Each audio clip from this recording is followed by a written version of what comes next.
আমি মূলত দুটি কথা বলতে এসেছি। একটি হচ্ছে যে কথাটি অলরেডি বলেছি যে সুকুমার বৃত্তির চর্চার ক্ষেত্রগুলো আমাদের সীমিত হয়ে যাচ্ছে। যেখানেই সুযোগ আছে আমরা যেন জিয়ে রাখার চেষ্টা করি। আবৃত্তি সংসদ সে কাজটি করেছে। আপনাদের সবার তরফ থেকে তাদের প্রতি আমাদের শুভকামনা। এবং তারা এক অর্থে তাদের সদস্য সংখ্যা বৃদ্ধি করার চেষ্টা করেছেন এবং যেহেতু তারা আবৃত্তিকার তারা চমৎকার একটা নামও দিয়েছেন।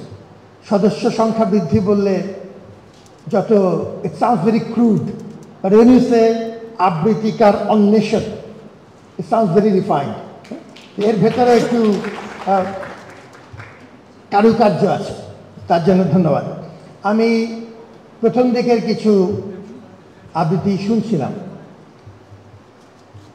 ভালো লাগলো। এই ধরনের আয়োজন করা খুব সহজ ব্যাপার না। অনেক মানুষের পরিশ্রম থাকে, পেছন থেকে চর্চা থাকে, রিহার্সেল থাকে। আমরা সবার মঙ্গল কামনা করছি এবং এই জাতীয় আয়োজনে আমার সহকর্মীরা যে সময় দিয়েছেন, তারা সময় না দিলে এটি আমাদের জন্য একটা বড় রকম বিড়ম্বনা হতো। আমি খুব খুশি যে আমাদের সহকর্মীরা এই উদ্যোগে সাড়া দিয়েছেন, সামিল হয়েছেন। মঞ্চে যারা আছেন তাদের নাম আমরা সবাই জানি, রিপিট করছি না। আমাদের প্রফেসর মুনিরা সহ প্রফেসর জসিমউদ্দিন,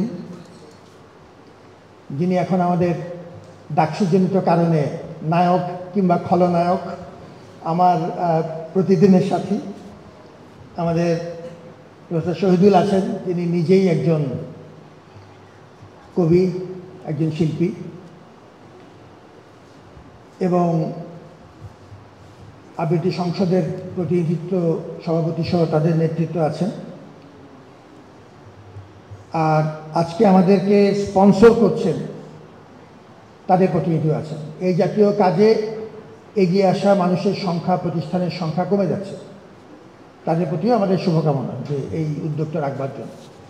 আরেকটি বিশেষ বিষয় উল্লেখ করা দরকার যে আমাদের এখনকার অনুষ্ঠানগুলোতে একটা গুণগত পরিবর্তন যেটা, সেটি হচ্ছে যে এখন আমাদের নির্বাচিত প্রতিনিধিরা আমাদের সাথে যোগ দিচ্ছে।